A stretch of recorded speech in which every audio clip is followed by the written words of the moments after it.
नमस्कार दोस्तों, success study Baloda YouTube channel में आपका स्वागत है। आज के इस वीडियो में हम सीखने वाले हैं पीएम यशस्वी योजना के फॉर्म कैसे फिलअप करें। कई बच्चों के कमेंट्स आ रहे थे कि सर पीएम यशस्वी योजना के फॉर्म कैसे फिलअप होंगे। देखिए, मैंने वीडियो में आपको बताया था एक वेब एड्रेस जो कि आप किसी भी ब्राउजर पर खोल करके यहाँ पर टाइप करेंगे इस प्रकार से https://yet.nta.ac.in। जिसे हम टाइप करेंगे उसके पश्चात क्या होगा, इंटरफेस दिखेगा जिसके अंतर्गत आपको ये YETNTA नेशनल टेस्टिंग एजेंसी ये आपको दिखेगा। इस पे आपको क्लिक करना है। जैसे आप क्लिक करेंगे तो प्रकार का इंटरफेस आपके सामने आएगा। अब देखिए कि ऑनलाइन जो हमारा एप्लीकेशन है उसको फिलअप करने के लिए हमें 3 स्टेप करना होंगे। पहला स्टेप क्या है, अप्लाई फॉर ऑनलाइन रजिस्ट्रेशन। सबसे पहले हमें क्या करना होगा, ऑनलाइन रजिस्ट्रेशन करना होगा। उसके बाद में सेकंड स्टेप में आपको आपका जो ऑनलाइन एप्लीकेशन फॉर्म है उसे फिलअप करना होगा और थर्ड स्टेप में इसे सबमिट करना होगा डॉक्यूमेंट के साथ में। ठीक है, अब ये जो प्रक्रिया करेंगे इसके पहले सबसे पहले हम करेंगे, देखिए यहाँ लिखा हुआ है न्यू कैंडिडेट रजिस्टर हियर। ठीक है ना, न्यू कैंडिडेट रजिस्टर हियर। सबसे पहले हम क्या करेंगे कि हम अपने आप को इस वेबसाइट पर रजिस्टर करेंगे। तो हम यहाँ पर क्लिक करेंगे। जैसे यहाँ पर क्लिक करते हैं आपके सामने कुछ इस प्रकार का इंटरफेस आता है। इसके अंतर्गत आपको दिया गया है सारी जो इंफॉर्मेशन है हिंदी में और इंग्लिश में दी गई है। इसे आप विस्तृत रूप से पढ़ना चाहते हैं तो इसको क्लिक करेंगे, ये डाउनलोड हो जाएगी और डाउनलोड करने के बाद में आप इसको आप आराम से पढ़ सकते हैं। ठीक है ना। अब ध्यान क्या देना है कि जैसे आपने डाउनलोड किया इनको आप क्या करेंगे, सावधानी पूर्वक पढ़ लेंगे। ठीक है, और उसके बाद में जो नीचे स्टेप दी गई है उन स्टेप्स को हम फॉलो करेंगे। अब देखिए, रजिस्ट्रेशन फॉर्म भरने के लिए क्या करेंगे कि ऑनलाइन आप इसको भरना है, रजिस्टर करना है तो आपका खुद का ईमेल आईडी होना चाहिए। ठीक है ना, और डेट ऑफ बर्थ, और उसके बाद में सिस्टम जनरेटेड जो एप्लीकेशन नंबर आएगा उसको आपको नोट कर लेना है। ये ध्यान देना है, ये नंबर बहुत महत्वपूर्ण है, इस नंबर को आपको नोट कर लेना है। ठीक है, तो ईमेल आईडी और डेट ऑफ बर्थ सही हो, इस बात का भी ध्यान रखें। इसके बाद में क्या करेंगे कि हम अगली स्टेप चलते हैं। जब हमारा रजिस्ट्रेशन हो जाएगा फिर हम आएंगे एप्लीकेशन फॉर्म पर। तो वहां पर हमें क्या चाहिएगा, एक फोटोग्राफ्स जो जेपीजी या जेपीजी फॉर्मेट में होना चाहिए और उसकी साइज 10 केबी से अधिक होना चाहिए और 200 केबी से कम। यानी 10 केबी से अधिक, यदि इससे कम होगी तब भी वह जो आपका फोटोग्राफ्स है वो अपलोड नहीं हो पाएगा, है ना। फोटोग्राफ कैसा होना चाहिए, या तो कलर में हो चाहे ब्लैक एंड व्हाइट हो, कोई दिक्कत नहीं है, लेकिन यदि बैकग्राउंड व्हाइट होगा तो ज़्यादा बेटर रहेगा। उसके बाद में जो कैंडिडेट है उसके सिग्नेचर अलग से सिग्नेचर होंगे और सिग्नेचर भी जेपीजी या जेपीजी फॉर्मेट में होना चाहिए जिसकी साइज होगी 4 केबी से 30 केबी तक। 4 केबी से छोटा भी नहीं होना चाहिए और 30 केबी से बड़ा नहीं होना चाहिए। उसके बाद में कैटेगरी सर्टिफिकेट, आप किस कैटेगरी में आते हैं, SC ST OBC जनरल, है ना। तो जनरल का कोई सर्टिफिकेट होगा नहीं, है ना, तो ऑटोमेटिक वो वहां पर बंद हो जाता है। ठीक है, उसके बाद में आता है इनकम सर्टिफिकेट, यह पीडीएफ में होना चाहिए। ठीक है, कैटेगरी सर्टिफिकेट और इनकम सर्टिफिकेट दोनों ये होना चाहिए पीडीएफ में, है ना। बाकी किसमें होगा, जेपीजी और जेपीजी में होगा। क्लियर, समझ रहे ना। और पीडीएफ जो है 50 केबी से अधिक होना चाहिए और 300 केबी से कम, है ना।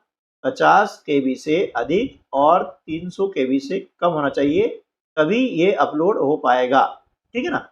उसके बाद में पीडब्ल्यूडी सर्टिफिकेट, ये भी इसी साइज में होगा। और आधार कार्ड, आधार कार्ड भी आपको पीडीएफ फाइल में ही अपलोड करना है। ठीक है, यदि पीडीएफ नहीं होगा तो अपलोड नहीं हो पाएगा। अब ये सब करने के बाद में ये सावधान रखनी है, ये आपने पढ़ लिया। पढ़ने के बाद में नीचे इस प्रकार से आप स्क्रॉल करते हैं, इस सारी चीजें यहाँ आती है, यह वो चेक बॉक्स में ही चेक करना है और यहाँ पर क्लिक हेयर टू प्रोसीड, इसको हमें क्लिक कर देना है। जैसे हम इस पर क्लिक करेंगे तो कुछ इस प्रकार का इंटरफेस आता है, जिसके सामने लिखा है अप्लाई फॉर सिलेक्ट क्लास। यहाँ पर 9th और 11th दोनों क्लास आएगी इस प्रकार से। अब जिस क्लास के लिए भी फॉर्म फिलअप कर रहे हैं, है ना, उसको आप यहाँ पर क्या करेंगे, सिलेक्ट कर लेंगे। 9th कर रहे हैं तो 9th सिलेक्ट करेंगे, और यदि आप 11th कर रहे हैं तो 11th सिलेक्ट करेंगे। उसके बाद में जैसे हम 9th के लिए हम कर रहे हैं तो 9th हमने सिलेक्ट कर लिया है। फिर यहाँ पर जो आपका नाम है, कैंडिडेट नाम आ जाएगा, और कैंडिडेट का नाम लिखने के बाद में कंप्लीट जब आप कर लेंगे, आपका नाम, ईमेल आईडी, फिर इसको डबल लिखना है, मोबाइल नंबर, और यहाँ पर date of birth, date, month और ईयर। ये सब कंप्लीट करने के बाद में आपको यहाँ पर पासवर्ड बनाना है, जो कि 8 अंकों से कम ना हो, कम से कम 8 अंक होना चाहिए। वैसे मोर देन 8 होगा चलेगा, है ना, ज़्यादा बेटर होगा, लेकिन कम से कम 8 अंक हो। और यही जो पासवर्ड आप बनाएंगे वही पासवर्ड आप यहाँ लिख देंगे। फिर एक सिक्योरिटी क्वेश्चन आप यहाँ पर निकालेंगे, उसका आंसर आप लिख देंगे, और ये जो सिक्योरिटी पिन है, ये नंबर है, ये नंबर हम यहाँ पर फिलअप कर देंगे, और सबमिट एंड सेंड ओटीपी को क्लिक कर देंगे। इसे क्लिक करते हैं तो एक आपको क्या आएगा, कंफर्मेशन के लिए आएगा कि क्या आप वास्तव में जो रजिस्ट्रेशन फॉर्म है वो सबमिट करना चाहते हैं। यस, तो हम यस पे क्लिक कर देंगे। जैसे यस पे क्लिक करते हैं उसके बाद में हमारे सामने कुछ इस प्रकार का इंटरफेस सामने आ जाता है, जिसके अंतर्गत अब क्या हुआ, हमारा रजिस्ट्रेशन हो चुका है। अब हम एप्लीकेशन के लिए काम कर रहे हैं। उसके अंदर यदि आप देख रहे हैं इतने सारे भाग भरना होंगे, एप्लीकेशन के अंदर इतने सारे पार्ट आएंगे। अभी हम भर रहे हैं पर्सनल डिटेल, है ना, जो यहाँ रेट दिख रहा है आपको, यानी उसकी डिटेल यहाँ भरी जा रही है। अब यहाँ पर आपका नाम आ जाएगा, जो भी नाम है, डेट ऑफ बर्थ आ जाएगी, या फादर नेम आ जाएगा, यहाँ पर मदर नेम आ जाएगा, यहाँ पर जेंडर, है ना, मेल, फीमेल या ट्रांसजेंडर जो भी है, तो यहाँ जेंडर हम सिलेक्ट कर लेंगे, और नेशनलिटी यहाँ इंडियन आ जाएगी। फिर इसके बाद में आइडेंटिटी टाइप क्या है, आधार आएगा, तो यहाँ पर आपको आधार कर देना है, और यहाँ पर लिख देना है आधार नंबर। आधार नंबर सही हो इस बात का विशेष ध्यान रखें। उसके बाद में डोमिसाइल में, यानी जिस स्टेट का आप यहाँ पर है उस स्टेट का नाम लिख देंगे। जैसे मध्य प्रदेश है तो यहाँ पर आएगा मध्य प्रदेश। और कैटेगरी, यहाँ पर 3 कैटेगरी है, जो भी कैटेगरी आपके लागू होती है उस कैटेगरी को भी आप सिलेक्ट कर सकते हैं। ठीक है, इसके बाद में हम क्या करेंगे, नीचे बढ़ते हैं तो यहाँ आएगा are you person with benchmark disability, क्या आप दिव्यांग हैं, यस या नो भर देंगे। यदि यस है तो यस, और दिव्यांग नहीं है तो नो भर देंगे। देखिए, इसके बाद में ये जो कैप्चा कोड है, इस कैप्चा कोड को हमने यहाँ पर फिलअप कर दिया है, और उसके बाद में ये आप देख रहे हैं चेक बॉक्स, इसको हम टिक कर देंगे, और सेव एंड नेक्स्ट को क्लिक कर देंगे। जैसे इसे क्लिक करते हैं तो हमारे सामने देखते हैं इस प्रकार से एक पॉपअप विंडो आता है ना, जो ये दिखा रहा है कि हमने जो पर्सनल डिटेल्स डाली थी वह सक्सेसफुली हो गई है, सक्सेसफुली इसको सेव कर लिया गया है ना, यानी वह सेव कर ली गई है। फिर हमने ओके बटन दबाया। अब जैसे ओके बटन दबाते हैं तो अगला इंटरफेस आ जाता है, यानी देखिए पर्सनल डिटेल्स ये हमारा सेव हो चुका है। अब हम कहाँ गए हैं, कॉन्टेक्ट डिटेल्स पे आ गए हैं। ठीक है, ठीक है हमें, ये यहाँ पर सारी हमारी जो कॉन्टेक्ट डिटेल है वो भरी जाएगी। इसके अंतर्गत आपका जो एड्रेस जहाँ पर भी है आप रहते हैं वो एड्रेस आ जाएगा। स्टेट का नाम आपको सेट कर लेना है, फिर डिस्ट्रिक्ट और पिन कोड नंबर। उसके बाद में यदि सेम एड्रेस है ना, तो क्या करेंगे, यहाँ पर हम चेक बॉक्स में टिक लगा देंगे। अदरवाइज यदि आपका इस एड्रेस है, ये एड्रेस हमारे प्रेजेंट एड्रेस है, और ये आपका एड्रेस परमानेंट एड्रेस है। यदि प्रेजेंट एड्रेस अलग हो तो यहाँ पर भी परमानेंट एड्रेस आपको भरना होगा। ठीक है, उसके बाद देखते हैं तो यहाँ पिन नंबर होने के बाद में यदि आपका मोबाइल नंबर जो भी है वो भर देंगे, है ना, और अल्टरनेट नंबर भी आप यहाँ डाल सकते हैं। ईमेल एड्रेस जो शुरू में हमको लगेगा रजिस्ट्रेशन के लिए वो हमने देखा, तो उसको भी यहाँ पर आप लिख सकते हैं, है ना, इस प्रकार से। और ये जो कैप्चा कोड है इसको हमको यहाँ पे भर दिया है। इसके बाद में यहाँ पर आई एग्री लिखा है, चेक बॉक्स है, इसको टिक कर देंगे, और सेव एंड नेक्स्ट बटन को हम क्या करेंगे, क्लिक कर देंगे। जैसे क्लिक करते हैं उसके बाद फिर क्या है, इस प्रकार कंडीशन आ जाती है। ठीक है, कभी क्या होता है कि टाइम ज्यादा हो जाता है, इंटरनेट कमी होने के कारण इस प्रकार से ये बाहर ही फेंक देता है, तो इस प्रकार आ जाएगा। तो चिंता करने की बात नहीं है। इसका मतलब ये हुआ कि पर्सनल डिटेल जो है हम यहाँ पर फिलअप कर चुके हैं, कंप्लीट हो चुकी है, और इतनी सारी डिटेल्स हमें अभी कंप्लीट करनी है। तो देखिए पूरा फॉर्म भरने के लिए हमें इतनी सारी स्टेप्स का फॉलो करना पड़ेगा। Contact details, exam details, education details, order details, upload document और उसके बाद होगा फिर फाइनल सबमिट। जब ऐसी कंडीशन आती है तो घबराने की बात नहीं है, चिंता करने की बात नहीं है। जैसे मैं click here to complete your application, इसको क्लिक करेंगे तो क्लिक करने के बाद में वापस इस प्रकार से आपके यहाँ पर ये आ जाएगा। ठीक है ना, ये आ गए हम। अब कहाँ गए हम, फिर से लॉग इन कर सकते हैं यदि ऐसा होता है तो, है ना, चिंता करने की बात नहीं है। यदि क्या होता है कभी कभी सर्वर की प्रॉब्लम के कारण भी आपको बाहर भेज देता है, और जैसे बाहर भेज दिया आपका रजिस्ट्रेशन हो चुका है, तो आपका जो एप्लीकेशन नंबर है वह और पासवर्ड नंबर डाल करके पुनः आप लॉग इन हो सकते हैं, इसमें चिंता करने की बात नहीं है। अब देखिए कॉन्टैक्ट डिटेल्स हमारा सेव हो चुका है। अब हम आ गए हैं एग्जाम डिटेल्स पर। ठीक है, इसके अंतर्गत हमें भरना है कि सन 2022-23 में कौन सा एग्जाम पास की है। यदि आप 9th के लिए भर रहे हैं तो 8th पास की होगी आपने, है ना। और यदि 11th के लिए भर रहे हैं तो यहाँ क्या आ जाएगा, क्लास 10th आ जाएगा। फिर एग्जाम अप्लाइड फॉर, किस एग्जाम के लिए आप अप्लाई कर रहे हैं, 9th के लिए कर रहे हैं तो यहाँ 8th आएगा, है ना। और यदि 11th के लिए कर रहे हैं तो यहाँ पर 10th आ जाएगा, राइट। अब उसके बाद में मीडियम आपका एग्जाम के लिए कौन सा रहेगा, हिंदी, इंग्लिश, या ऐसे आप क्लिक करेंगे तो बहुत सारे पावर विंडो में मीडियम आ जाएगा, मराठी, गुजराती, जो भी है ना। तो यदि हिंदी में आप कर रहे हैं तो हिंदी सिलेक्ट कर लें। इंग्लिश मीडियम आप चाहते हैं कि मैं इंग्लिश मीडियम एग्जाम दूं तो you can select English medium. ठीक है, आफ्टर देन यहाँ पर अब एग्जाम के लिए जो अगर सेंटर होने वाला है तो सेंटर जो है कहाँ पर आप लेना चाहेंगे वो आप भर सकते हैं। किसी भी स्टेट का आप नाम यहाँ पर लिख सकते हैं, यहाँ स्टेट नाम लिखेंगे जैसे मध्य प्रदेश है, और मध्य प्रदेश के अंतर्गत जितने भी आपके सेंटर्स हैं यहाँ पॉपअप विंडो में आ जाएंगे, और लगभग सारे डिस्ट्रिक्ट लेवल पर हैं, तो किसी भी डिस्ट्रिक्ट का नाम फिलअप कर देंगे, ये फर्स्ट चॉइस होगी आपकी। सेकंड चॉइस के अंदर भी आप इसी प्रकार से दूसरा भर सकते हैं, जैसे पहला हमने इंदौर भरा है, दूसरा धार है, तीसरा देवास है और चौथा भोपाल है ना। इस प्रकार से आप जो है यहाँ पर एग्जाम के लिए, एग्जाम सेंटर के लिए, है ना, यहाँ पर अपनी चॉइस फिल कर सकते हैं। आफ्टर देन एक कैप्चा कोड आप दिख रहा है, इस कैप्चा कोड को हमने यहाँ पर ऐसा लिख दिया है, ये आई एग्री जो चेक बॉक्स है इसको रेड चिन्ह लगा दिया है, और अब क्या करेंगे, सेव एंड नेक्स्ट बटन को हम क्लिक कर देंगे। जैसे क्लिक करेंगे तो हमारे सामने इस प्रकार का इंटरफेस आएगा, exam details saved successfully. Okay click करेंगे, अगला जो विंडो हमारे सामने आ जाएगा। देखिए अब एग्जाम डिटेल्स हमने सेव कर दिया है, कॉन्टैक्ट भी कर दिया है और पर्सनल डिटेल भी सेव कर दिया है। अब हम आ गए हैं एजुकेशन डिटेल्स पर, है ना, जिस पे काम कर रहे हैं उसके सामने इस प्रकार का आपको देख रहे हैं कि रेड कलर का यहाँ पर लिखा हुआ आ जाएगा। ठीक है ना, फिर एग्जाम का नाम हमने लिखा था वही नाम यहाँ आ जाएगा, लिखने की आवश्यकता नहीं है। फिर इसके बाद में आपका किस स्कूल में पढ़ रहा है, किस स्टेट के, है ना, तो आपका जो स्टेट स्कूल है एमपी का है 9th के लिए, है ना। यदि यहाँ 8th है तो 9th लिखा हुआ ऑटोमेटिक आ जाएगा, और यदि आपने 11th किया होगा या 10th किया होगा तो यहाँ पर आ जाएगा 11th आ जाएगा। ठीक है ना, इस प्रकार से। अब यहाँ स्टेट और स्कूल आ गया है कि आपका स्कूल जो है किस स्टेट में है, ये पावर विंडो से आप यहाँ इसको चूज कर सकते हैं। आफ्टर देन डिस्ट्रिक्ट कौन सा है, ये डिस्ट्रिक्ट इंदौर आ गया इसे, है ना, अभी यहाँ चूज करेंगे तो रेड निशान लग जाएगा।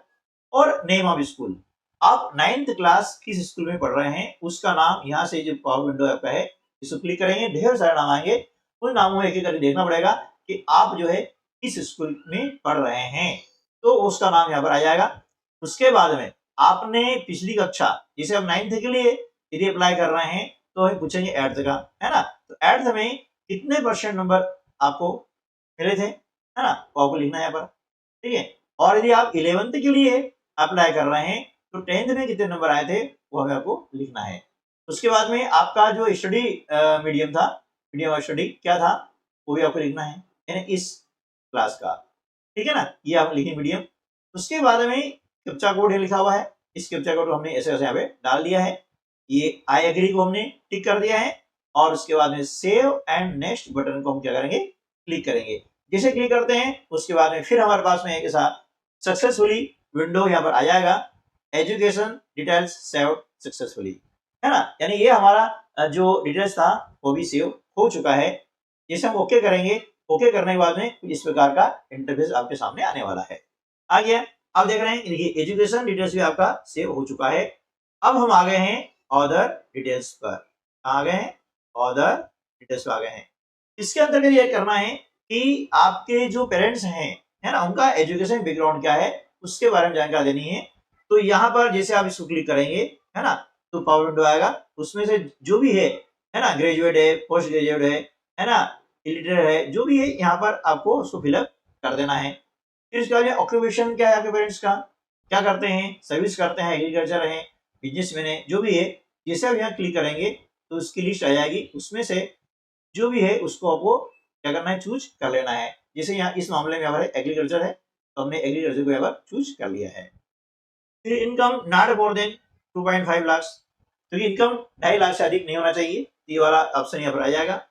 उसके बाद में how many brothers do you have, आपके कितने भाई हैं उनकी संख्या यहाँ पर आप लिख देंगे। इसे ये ड्रॉप डाउन लिस्ट है, इसमें आप क्लिक करेंगे तो 1 2 3 4 5 जो भी है ना, आप यहाँ पर क्लिक कर सकते हैं। Similarly how many sisters do you have, आप कितनी बहनें हैं वो भी यहाँ पर आप फिलअप कर सकते हैं। इसी के द्वारा ये आपका ड्रॉप डाउन जो लिस्ट यहाँ से निकलेगी, जिसे आप क्लिक करेंगे तो सारे इसके अंदर जो है ड्रॉप डाउन में आपके ऑप्शन बहुत सारे मिल जाएंगे। ठीक है। उसके बाद में आपको दिखाना है कि क्या आप इसके अलावा भी किसी और स्टेट या गवर्नमेंट की जो स्कॉलरशिप स्कीम है उसमें भाग ले रहे हैं या उसका लाभ ले रहे हैं।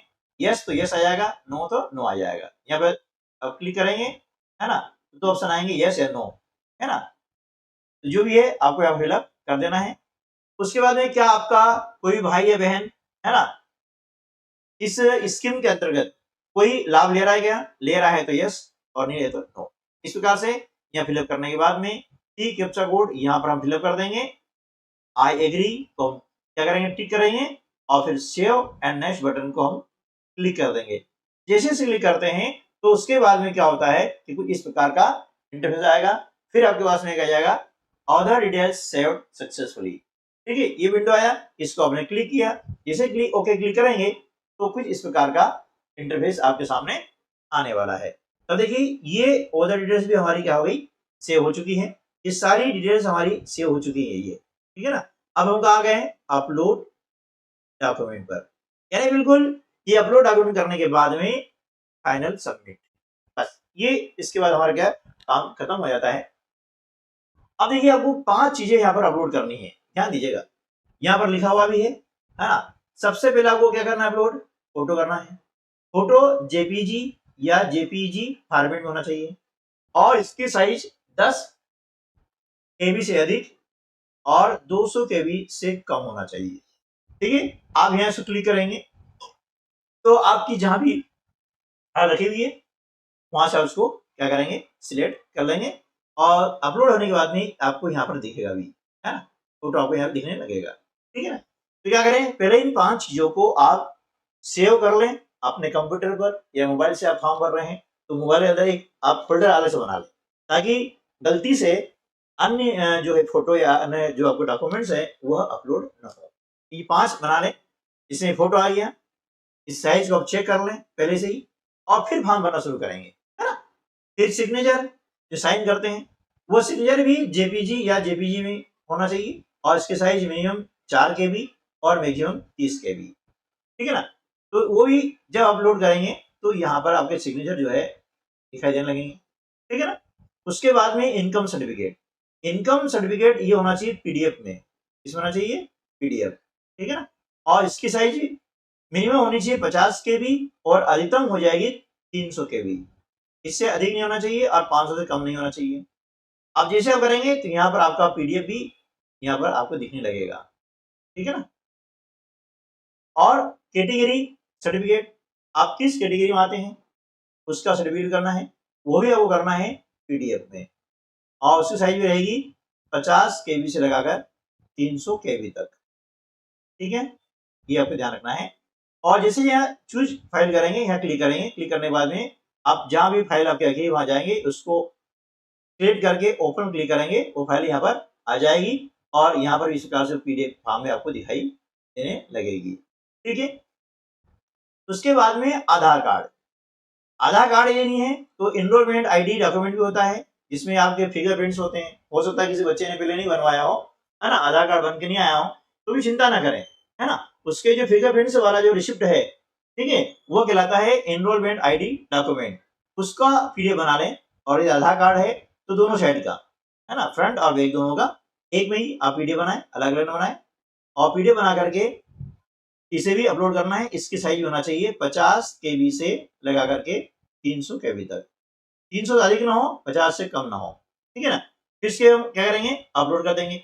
जैसे अपलोड करेंगे यहाँ बटन आ जाएगा सेव एंड नेक्स्ट, है ना, क्या जाएगा सेव एंड नेक्स्ट बटन आएगा, जो भी आता है। जैसे आप क्लिक करेंगे तो आपके सामने फिर ये भी जैसा भी आपका आया था कि आपकी जो डॉक्यूमेंट्स आपने अपलोड किए हैं वो सेव हो चुके हैं, ऐसा एक मैसेज आएगा। उस मैसेज के बाद में फाइनल सबमिट करना है। और फाइनल सबमिट करने के पहले आप क्या करें, उसको प्रिंट कर लें, एक बार देख लें कोई गलती नहीं हो, है ना। हम बैक करके उसको एक बार चेक भी कर सकते हैं, कोई दिक्कत नहीं है। उसके बाद में आप क्या करें, इस फॉर्म को प्रिंट कर लें, प्रिंट आउट निकाल लें, है ना। पीडीएफ में प्रिंट आउट हो जाएगा, वो आप रख लें, तो इसमें अपने को जो है रेफरेंस के लिए काम आएगा, ठीक है। तो इस प्रकार से जैसे आप देख रहे हैं, और फाइनल सबमिट आप कर दें। फाइनल सबमिट करने के बाद में आपका जो है फॉर्म सबमिट हो चुका है, उसका एक आपको मैसेज आ जाएगा।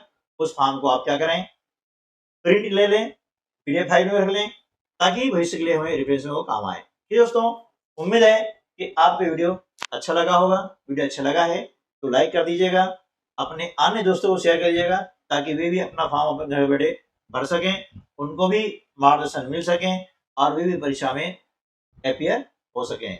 मिलते हैं अगले वीडियो में ऐसा ही यूजफुल वीडियो के साथ में। तब तक के लिए नमस्कार, जय हिंद।